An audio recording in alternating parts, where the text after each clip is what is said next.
Emma, welcome to Indian Wells. How are you feeling being here in Tennis Paradise? Yeah, I love it here in Tennis Paradise. It's one of the nicest tournaments for us. All of the players say it's up there with their favourites, and yeah, I feel a similar way. I think it's just such a nice venue and place to play the tournament. So yeah, I feel very fortunate to be here.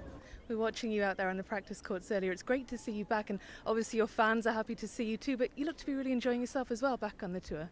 Yeah, I'm enjoying it. I think that I've got a really good setup around me right now, and just very much enjoying the work. And yeah, when I can, I try and interact as much as possible. And it was great to see the fans on the side of the court earlier. And even if it was just a practice, the turnout was so good. So I think that's another great thing about playing here.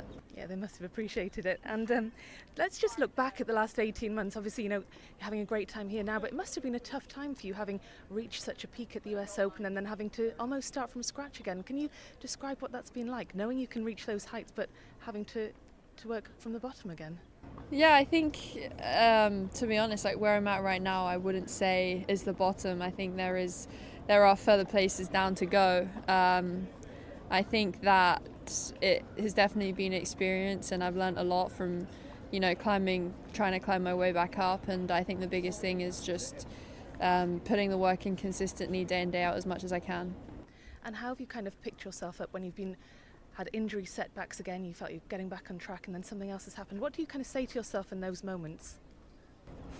I'm just doing what I can on each day. I think at the end of the day, if I can look back and say, yeah, I got something out of today, and do that every single day, it's easier to set those short-term sights and goals. Otherwise, things can seem quite daunting if you look too far ahead. But in the immediate future, just taking care of the day, I think, helps, and then accumulating as many of those as possible. And frustrating, of course, to get tonsillitis recently. How did you work your way back to that, and what was your kind of goal coming out of that? Yeah, I mean, I had an amazing couple weeks training in London. I was feeling very, very good about my tennis, about my game, and yeah, I landed and I got a viral infection in Austin, so I felt very sick. It's probably the worst I've ever felt, sickness-wise, and yeah, to recover it took a while, but yeah, now I'm feeling okay. Got 3 matches under your belt this year. Compared to the rest of your peers, you're kind of lacking quite a bit of match practice. How's your preparation been kind of off the courts? Obviously you haven't been, had the match practice, but what else have you been doing apart from that? Like I said, I think that I had 2 really good weeks of training in London after Australian Open. And then I unfortunately got an infection a few weeks ago, so I haven't, to be honest, prepared much at all for this tournament. But I think that it's going to be a good challenge and one that I'm up for. And of course you've got that wild card for Miami as well, which is great news.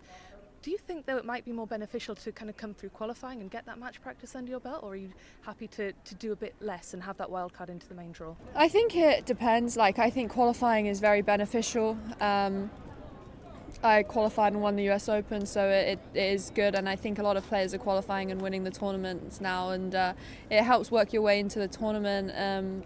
But yeah, I'm very grateful to have received the wild card to Miami Open, and I think in this scenario I would take it, but definitely qualifying isn't a negative thing.